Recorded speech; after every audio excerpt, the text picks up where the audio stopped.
Hello, everyone. Welcome to Developing Palates. I'm Aaron Loomis, coming to you from the Ventura Cigar Company studio, and with me, as always, is Jiunn Liu. How you doing, Jiunn? Doing good. So today we are talking about the Camacho Diploma Special Selection. This cigar is a Robusto Extra 5-inch by 54 ring gauge. Comes out of the Diadema Cigars de Honduras factory in Honduras. Wrapper is Honduran Corojo, as is the binder and filler. Price point is $20, and the cigar was released in November of 2017. And we want to thank William Cooper, Cigar Coop, for providing us with these cigars for review. So with all that out of the way, June, what was your smoking experience like? Uh, when I first lit the cigar up, I mean, just from the get go, I thought it was a really good mixture of spice, sweetness, earthiness. The Honduran Corojo really shines. Gives me this like rich, naturally sweet, creamy nuttiness. And it's also balanced by like baking spices, a little cinnamon coming through, black pepper, a little bit of dry earthiness, and leather. Retrohaling got a bigger note of black pepper, baking spices, and nuts. Finish really long, lingering earth and leather, strength and body medium. And as the cigar progressed within the second third, I thought it was still good, but it definitely it kind of went downhill just a little bit in the sense that I thought it threw off the balance in a little way. It was more spice forward. With that black pepper, cinnamon, baking spices. And as the cigar kind of finished out for me, it transitioned once again with the last third, such that it was more like leather and earth centric, as opposed to that like spice forward delivery within the second third. But overall, very tasty. In terms of construction, I rated the burn to be very good. Only downside was uneven burn, flaky ashes, but nonetheless, no complaints. I mean, didn't have to reuse my lighter even once. So, in terms of draw, a little bit loose for my liking, but nonetheless, once again, very good. Yeah, cigar began for me the mix of black pepper, baking spice, wood, some cream.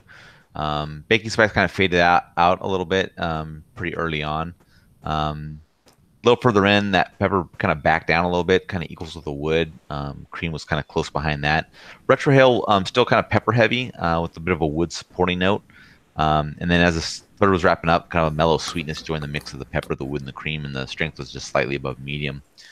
Second, third, pepper, wood, cream still working together pretty well with that little hint of sweetness. Retrohale is kind of like a primarily wood note with the pepper as a supporting note. Wood kind of built up a little bit from there. A little further in, the cream dropped out. Pepper was really faint, so the wood note kind of turned into more of a defined oak. It was the prominent flavor there. And as things were finishing out, a little bit of bitterness kind of joined in with that wood, and the pepper was still really faint. Strength hadn't changed, still slightly above medium. Final third, pepper dropped out. Oak was kind of the lone note. A little bit of faint bitterness there. Slight earthiness kind of joined in not far after that. Knocked the bitterness out. And then a little further in, that bitterness kind of came back in. Retrohale was oak, a little bit of a toast note to it. And then some cream started coming back to the profile of the cigar wrapping up, and strength still didn't move much, still at the slightly above medium mark. Regards to burn, slightly wavy, didn't need any attention though. Ash held on in 1.5 inch increments, so really good. In regards to the draw, I thought it was perfect. I mean, the perfect amount of resistance that I like, so I had no issues with that. So overall, what were your thoughts on this cigar? I thought this Camacho brought me back to the old days of Camacho. Sometimes you smoke a cigar, you kind of go, man, reminds me of good old days when I smoked those cigars. Oddly, I felt like that with this cigar. I distinctly remember back in the days when smoking like the Camacho Liberties and how much like creaminess and nuttiness the cigar possessed. And I really got a lot of that through this cigar.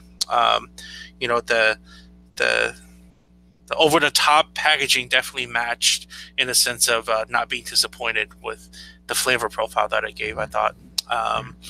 And yeah, I mean, it's creamy, nutty, just the right amount of spice and earth to not make it so creamy and nutty. It was a pleasure to smoke, and I'd love to smoke more and more of these. This is worth the smoking experience. But for the price for that, was this like $20? You said. Yep. That's kind of a stretch. Yeah. But if you want to get a taste of the good old Camacho, then plop that $20 down. Yeah, I mean, Cigar had a nice profile on the oak, the pepper, and the cream. The final third just wasn't as complex as the rest of the cigar was. Construction was really good. Didn't need any attention to it. But I think bringing up the price point, you have to kind of take that into consideration. I mean, $20 is a steep hill to climb. But I would love to smoke more of these. I'm not gonna shell out the cash to make that happen. I mean, the flavor profile is good.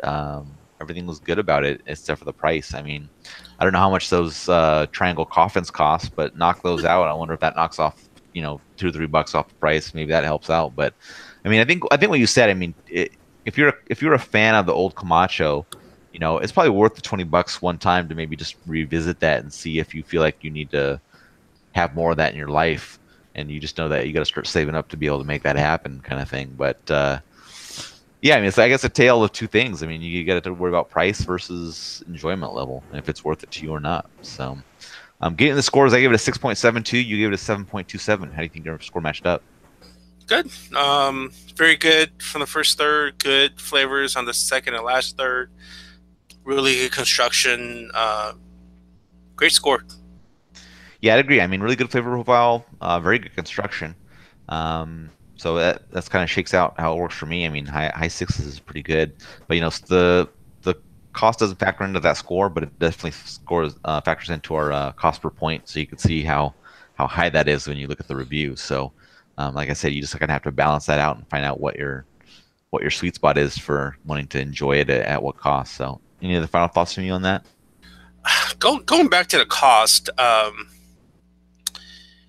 it's almost polarizing, right? Like when I think about Camacho and what Davidoff is doing with Camacho, I don't think they do much $20 price tags, or this is the first one that they're doing it, right? What are the Liberties running at now? Are they still around that $15-$17 mark, or are they reaching 20s now? That's a good question.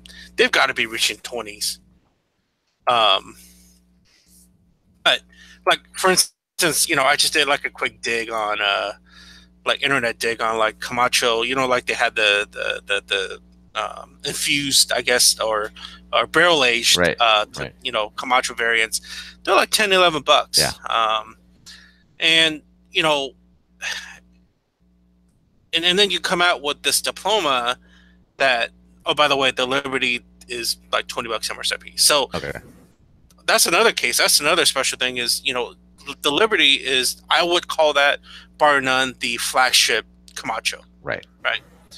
You're charging $20 for that. You come out this diploma, which to me takes like the old school days of diploma, but you're charging the same price as a Liberty. I don't know. It doesn't quite compute.